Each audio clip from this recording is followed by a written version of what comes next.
when you're not really coming face to face with somebody, and you begin to develop impressions of them. Or if I see their posts and I start building a negative perspective, Right. like, why are they posting all these things? Right. But if I went and talked to them, maybe I You wouldn't could resolve be so it. concerned. Yeah. And if it comes to the point at which you're distancing and you're not loving, and you're less likely to go to them if you have an issue. You're more likely to just defriend. That is not biblical.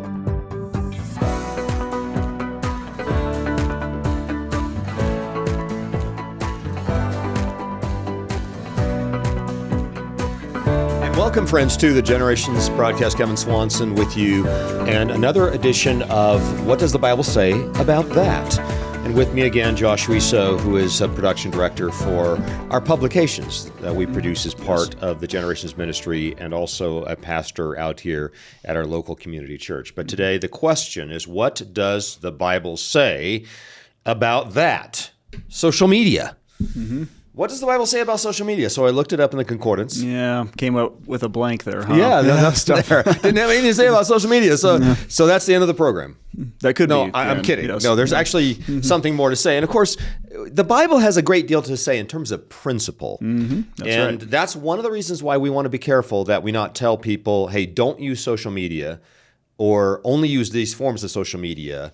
Don't watch these movies. You can watch those movies. We don't make those decisions because the Bible gives us a framework of principles that need to be applied, which means that every person listening needs to love the Lord their God with all their heart, soul, mind, and strength themselves. I can't love God with my mind for you. So you're going to have to take your mind, grapple with the principles of God's Word, and apply it to the individual issues of the day, whether that be dress, music, social media, etc. So the best we can do is give them principles. Now, as early as 2025, 73% of Americans, that is about 253 million Americans, are active on social media.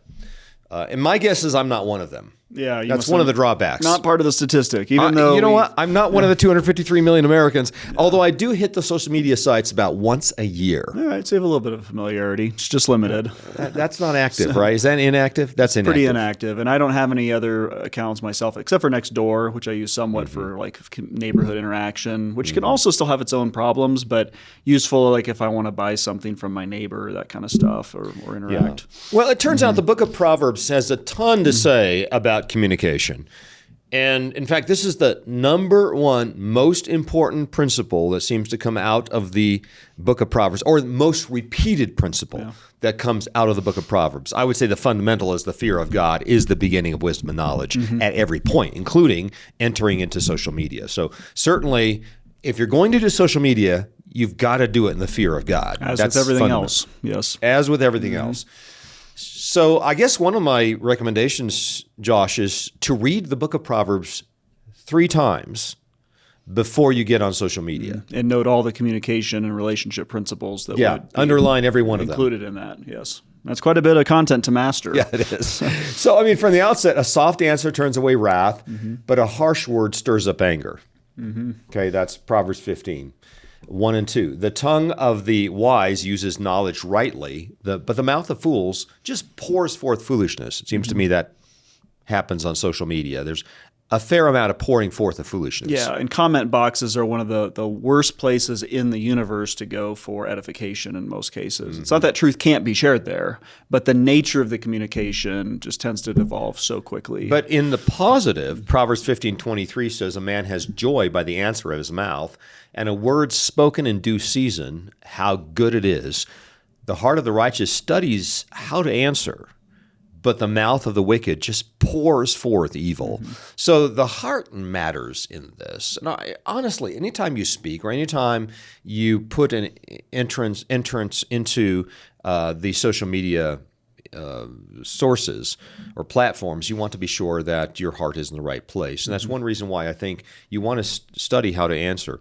And it seems to me that social media, texting, et cetera, can be a trap in which a person quickly responds, doesn't study to answer. And I think that's probably one of the biggest problems of social media. You can destroy a relationship pretty quickly if you don't study to answer. And I think that happens a fair amount.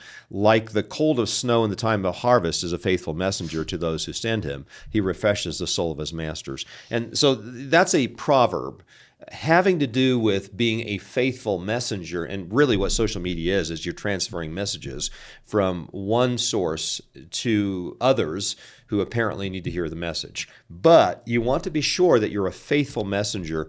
And at the end of the day, we're all messengers for the Lord Jesus Christ. And I think we need to remember that as we enter into the public forum in any way, shape, or form, we are representing the Lord Jesus Christ. We need to be a faithful messenger to those who send us. That is the one who sends us, and that is Jesus. Yeah, and in general, the nature of our communication and human relationships, it doesn't usually go well when we focus a lot on ourselves. So if I enter into a conversation and I say, let me tell you about all these things I did, how great I was with this, how great I was with that tends not to work very well. And interestingly, social media was sort of started with this idea that you present yourself. You talk about yourself. That tended to be a lot of that early communication. Is that what Facebook was all about? I mean, it was about presenting yourself. Yeah. Of course. And it's putting your best face forward. Yeah. Before Facebook, you had MySpace, it was about my presentation of me and details about me. And I think even shaping a communication platform around presentation of yourself is risky, especially because it's such a highly selective presentation. You present only what you wish to present.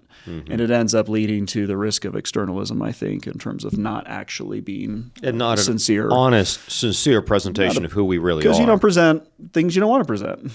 And it ends up being an unrealistic presentation of one another. Right. So. And we as Christians, we're not full of self. We are not to deny self, take up our cross daily and follow Jesus. And that means we need a God-centeredness and not other-centeredness. It's interesting that social media can also be, a source of flattery. We're flattering others. Yes. And anytime you give people thumbs ups, you could be engaged in some flattery, and you have to be cautious with that as well. Yeah, people can actually react badly, like, okay, they thumbs down, or they didn't even say anything, and you start wondering, do they like what I said? And that's a trap for some people to deal with that. Yeah, and then there's the gossip issue. You shall not go about as a slander among your people. You shall not stand against the life of your neighbor. I am the Lord. That's Leviticus 19:6. Proverbs 11:13, a gossip betrays a confidence, but a trustworthy person keeps a secret. Proverbs 16:20, a perverse person stirs up conflict. A gossip separates close friends. And then the New Testament, quite a bit of stuff on this.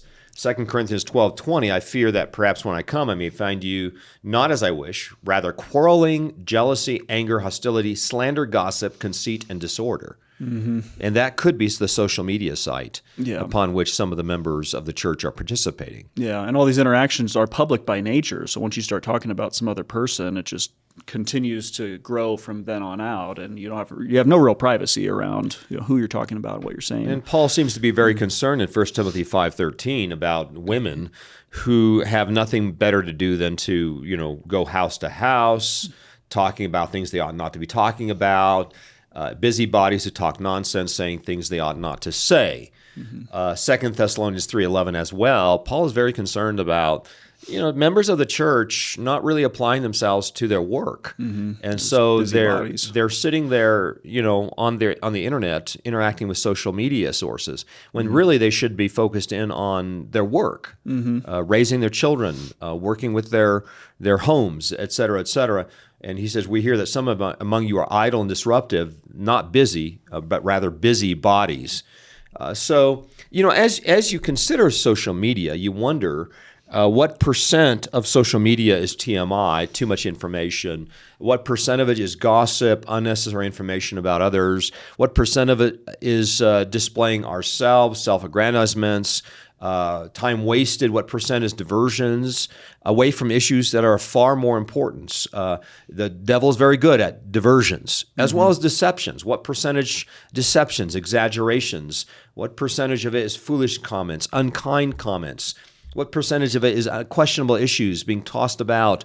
What percent of it is quarrelsomeness? And all of the things that the New Testament and the Old Testament warns us about, we as Christians should be on our guard. And I think if we look at our social media accounts, and I guess, I have a social media account. When I get up there, I find all these entries And it has almost nothing to do with myself, but it's what everybody else is saying. I don't know if you've ever seen a Facebook account. Yeah. But you just go through it, and it's, hundreds and hundreds of statements on any given day or week in which people are pouring forth random comments about lots of things. And I've never done a statistical survey. I suppose if I did a statistical survey, say what % of these Facebook entries constitutes TMI, gossip, unkind comments, foolishness, quarrelsomeness, questionable matters, deceptions, diversions, time wasted, and self-aggrandizements. My guess is the percentage is pretty high.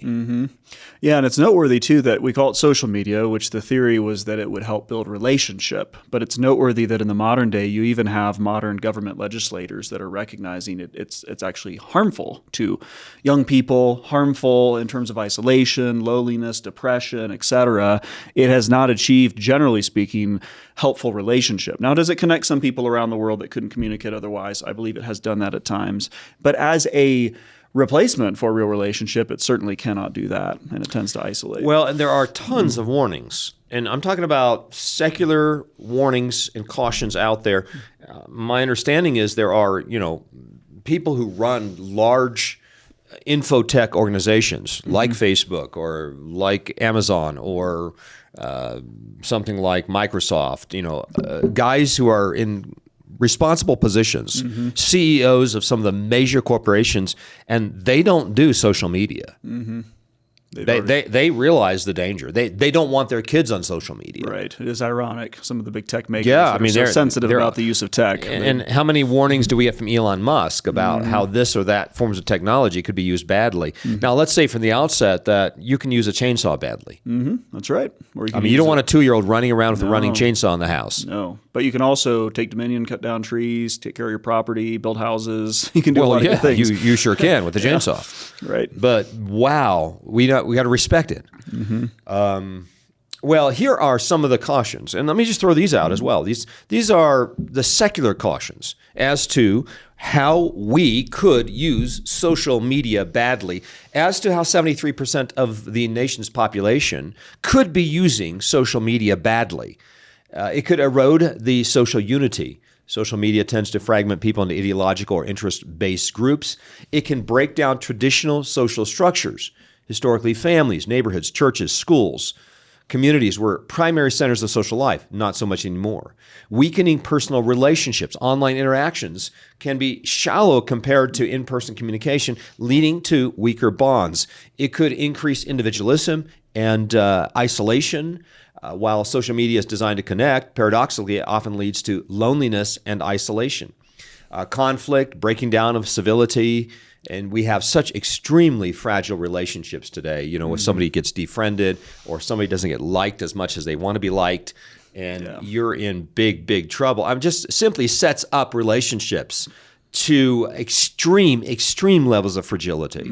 And that's really tough. Anxiety, depression, addiction, reduced attention spans, fear of missing out. These are the sorts of things that, again, the secularists, I'm not talking about Christians here, just secular people are saying, hey, be very, very careful. You think Christians are handling social media properly? Well, it's hard to generalize, how are we all doing? I think all of us are very much at risk with this tool. And I do see a lot of interactions happen where Christians attacking Christians, sometimes Christians attacking Christian leaders because they have a public kind of sphere where they're presenting their message. And I do think a lot of that proves to be unedifying or untrue because it's based usually on so much limited information. It just tends to not be that productive. Well, there's a couple of instances in which we have used social media, I suppose more like texting. We have a WhatsApp group amongst our extended family, and I'd say there's probably 40-some members of my parents' end of it, their family, with the kids, the grandkids, and the great-grandkids. And I would say that this has actually been helpful because it draws us together. We're in 3-4 countries, 5, 6, 7 states. And so it draws us together, every birthday, every anniversary, that kind of thing. Enables rapid communication. It does. With lots and lots of emoticons. Yeah. Some people are really good with emoticons. Yeah, they really work the emojis. And Oh, there's, of man, course, they got 'em. thousands of them now. So. Yeah, I know. And even my mom, she's into she has yeah. 6 or 7 emoticons. Kind of fun. I right. think it's fun for her. Yes. Okay. Yeah, my 90-year-old she's brought up to date on the grandmother. technology. She's using the technology and she's enjoying that. And yeah, I think it improved our last family reunion that we had last June. It seemed to me it brought the family closer together prior to coming together for the great family reunion. So I'm not saying that we can't use this texting or these forms of social media in a proper way. Yeah, there is proper ways to use it. And I also think sometimes for like crowdsourcing information, there could be some value. An example would be when President Trump was shot, before he became president again. There was about maybe hundreds of people that were on the scene of that event that were able to immediately say, "This is what I saw," and I think it actually contributed to a better understanding, even though there's still some lack of clarity around that event. Was people were able to immediately give their eyewitness testimony, as it were. So it's a double-edged sword. On the one hand, people say social media is leading to a fair amount of fake news and a fair amount of wild, crazy stuff. Crazy conspiracy theory about, 100,000 issues. But what if I was able to give my immediate response? I was there at Butler, Pennsylvania. I took a camera shot as this event happened. Well, that's actually potentially valuable testimony to understanding this event and what actually took place. So let's just give some tests as to whether the use of social media is edifying. And I want you to lean in on this as well. I just did this off air just for a second. Number one, does the social media you're using strengthen your relationships or weaken them? Now, that basically means that you're getting to know people and you're loving them as Jesus loves. So you just need to ask yourself, am I coming into closer relationships such that the end result is I am more caring and more loving towards the people that are on social media, or less so? Or are those people more likely to grow horns on the back of their heads in my mind? I like to use that as an analogy because, sometimes, when you're not really coming face to face with somebody, and you begin to develop impressions of them. Or if I see their posts and I start building a negative perspective, like, why are they posting all these things? Right. But if I went and talked to them, maybe I wouldn't resolve be so it. concerned. Yeah. And if it comes to the point at which you're distancing and you're not loving, and you're less likely to go to them if you have an issue, you're more likely to just defriend. That is not biblical, right? Whereas in Matthew 5, if your brother offends you, what does it go? Defriend him. Defriend him. Yeah. Just defriend him. Yeah. Is that what Jesus said? No. If your brother offends you, what do? Go to him. Go to him. You don't email him. You don't text him. You don't call him. You go to him. Right. Okay. So if social media is strengthening your relationships and encouraging you to a more accurate knowledge of one another and more opportunities to engage face-to-face with one another, then I think you're doing a good job with that social media. Secondly, do you feel edified, built up, encouraged, strengthened in the faith upon checking your social media contacts? That's a tough one. Maybe somebody else can answer that positively. That's a tough one for me to That's a tough one? positively. No, I mean, and I think this applies to every engagement we have, certainly with one another in the church.